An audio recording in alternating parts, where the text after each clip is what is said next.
So 30% of the overall experience for employees is shaped by space, the spaces in which they work. And we used to think of space just as a building. It's got 4 walls. It's got the ceiling. Like, it's just space. You just sit there.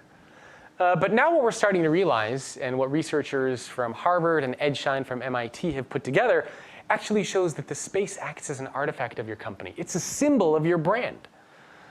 It's what represents what your organization stands for. It helps connect an employee's sense of belonging and purpose, and connects the employee's sense of mission to the organization. So it matters a lot. Now consider that you spend almost as much time in the office as you do at home.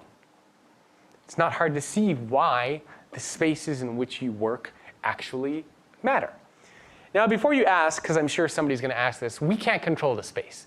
We have people that are out in the fields. We have people that are in manufacturing facilities. We can't necessarily control and shape those spaces. I get this from people that work in retail, if you're a flight attendant. A lot of those types of scenarios come up. If you genuinely can't touch anything in this space, you double down on the other 2 environments that you can control. Double down on culture, double down on technology. The other thing we start to see is that when it comes to space, oftentimes the employee's space and the customer space becomes the same thing. Simple example. If you've ever flown on an airline, you get on the plane and it's old. And you're wondering, like, is this thing even able to fly? And you get on and they say, hey, yeah, welcome aboard. Wi-Fi doesn't work. The TVs don't work. Just shut up. Like, we'll get you there. Just don't bother me. Right? We've all been on those flights where it's just an old plane. And then we've also been on some of those flights where it's modern. It's recently upgraded. And the employees are like, welcome to our wonderful plane. Everything's new. It's beautiful. Like, we are excited. Look at this amazing plane.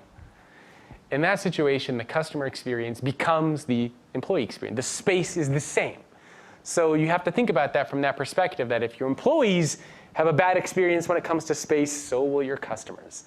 If your customers have a good experience when it comes to space, so will your employees.